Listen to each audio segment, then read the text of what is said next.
Bukan merasa bersalah usai divonis bersalah atas kasus korupsi dan gratifikasi. Ex-Menteri Pertanian Syahrul Yassin Limpo atau SYL justru merasa sebagai pemimpin bertanggung jawab. Pernyataan itu disampaikan oleh SYL usai divonis 10 tahun penjara dalam kasus pemerasan terhadap anak buah pada Kamis 11 Juli. Menurut SYL, vonis yang diterimanya adalah risiko jabatan, di mana hal itu diterimanya sebagai rasa tanggung jawab seorang pemimpin.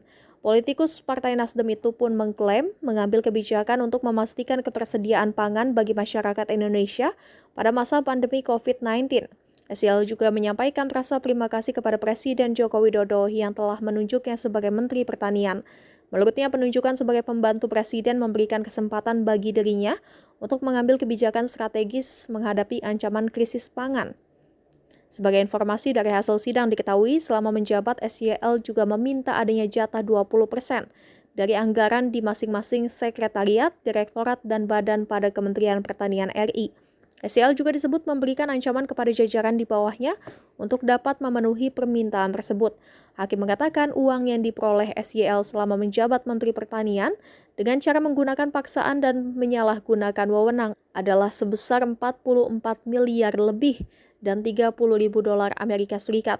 Ini saya sampaikan terima kasih Pak Jokowi memberi saya kesempatan sebagai menteri.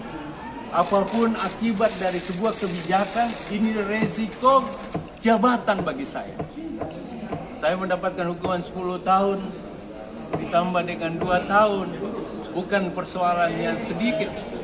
Tetapi saya merasa bangga pada saat saya menjadi menteri, 71 penghargaan nasional diantaranya diterima oleh Presiden, penghargaan PBB melalui International Rice Research Institute, IRI, dan 71 lainnya. Yang kedua ingin saya sampaikan, selama ini saya tidak terlalu asik di lapangan, saya tidak mengontrol hal-hal yang kecil. Mungkin itu bagian dari kesalahan saya. Tapi APIP, menurut undang-undang yang selalu menjadi payung bagi pejabat untuk melindungi pejabat, itu belum dilakukan. Undang-Undang nomor 30 2014. Aku tidak pernah mendapat temuan APIP. Tapi udahlah, seperti itu saya akan pertimbangkan dalam proses-proses hukum yang lain. Yang kedua, saya tidak pernah menerima atau megang uang yang dituduhkan untuk saya bayar-bayar sendiri. Uang ini orang lain yang bayar kan berproses sesuai SOP yang ada. Saya ingin sampaikan bahwa di masa COVID, ketersediaan pangan dengan harga pangan yang terkendali sekarang ini, termasuk ekspor saya naik 3 kali dari 200 menjadi 600 triliun. Kontribusi pertanian di atas 2.400 triliun. Dan saya bersoal dengan 44 miliar dan saya tidak pernah pegang sama sekali. Dan inilah resiko jabatan yang saya maksudkan. Kementan penyumbang terbesar. Terakhir anak-anakku sekalian, terima kasih banyak.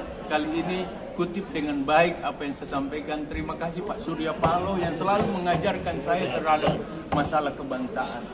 Maafkan saya kalau tentu sebagai manusia ada yang keliru. Tetapi Surya Paloh sangat konsisten dengan partai untuk mengatakan bela rakyat, bela bangsa. Kalau saya harus terpenjara atas nama itu semua, saya minta maaf pada seluruh jajaran dan juga maaf saya. Jangan lupa subscribe ya.